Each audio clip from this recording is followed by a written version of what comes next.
Hello ভিয়ার, আসসালামু আলাইকুম। আজকে আলোচনা করব সাবজেক্ট কাকে বলে। সঙ্গে আছে আমি প্রভাষক রতন আহমেদ। সাবজেক্টের অর্থ হচ্ছে কর্তা, যিনি কাজ করেন তাকেই সাবজেক্ট বলে। এই সাবজেক্ট ব্যক্তিও হতে পারে, বস্তুও হতে পারে। যেমন কামাল স্কুলে যায়, কামাল গোস টু স্কুল, এখানে কামাল সাবজেক্ট। ইংরেজি হয় একটি আন্তর্জাতিক ভাষা, English is an international language, এখানে ইংলিশ হচ্ছে সাবজেক্ট।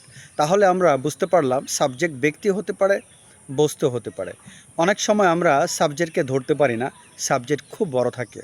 যেমন ধরেন, the people of Bangladesh are peace loving, বাংলাদেশের লোকেরা হয় শান্তিপ্রিয়। দ্য পিপল অফ বাংলাদেশ পুরোটাই কিন্তু সাবজেক্ট। যদিও এখানে সাবজেক্টটা বড়, কিন্তু পুরোটাই সাবজেক্ট। তবে হ্যাঁ, এখানে একটা কথা বলে নেওয়া দরকার, এই পুরো সাবজেক্টের মধ্যে কিন্তু একটা হেড ওয়ার্ড আছে, সেটা হচ্ছে the people of Bangladesh are peace loving.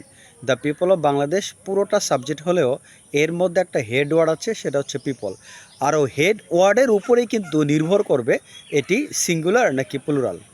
একটা উদাহরণ দিচ্ছি, যেমন ধরেন, the choice of the people of our country is good. কারণ the choice of the people of our country পুরোটাই সাবজেক্ট, কিন্তু এর মধ্যে হেড ওয়ার্ড হচ্ছে দ্য চয়েস, এই জন্য এটি সাবজেক্ট থার্ড পারসন সিঙ্গুলার, বিদায় ইজ হয়েছে। যেমন ধরেন, the books of our country are well printed. The books of our country পুরোটাই সাবজেক্ট, কিন্তু এর মধ্যে হেড ওয়ার্ড হচ্ছে দ্য বুকস, বিধায় the books of our country is হবে না, হবে আর, যেহেতু বুকসটা এখানে বহুবচন।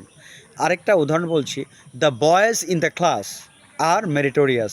এখানে মনে রাখবেন, the boys in the class পুরোটাই সাবজেক্ট, কিন্তু দ্য বয়েজ হচ্ছে এখানে হেডওয়ার্ড, আর হেডওয়ার্ড যেহেতু বয়েজ, এটা বহুবচন, সো এখানে আর হবে।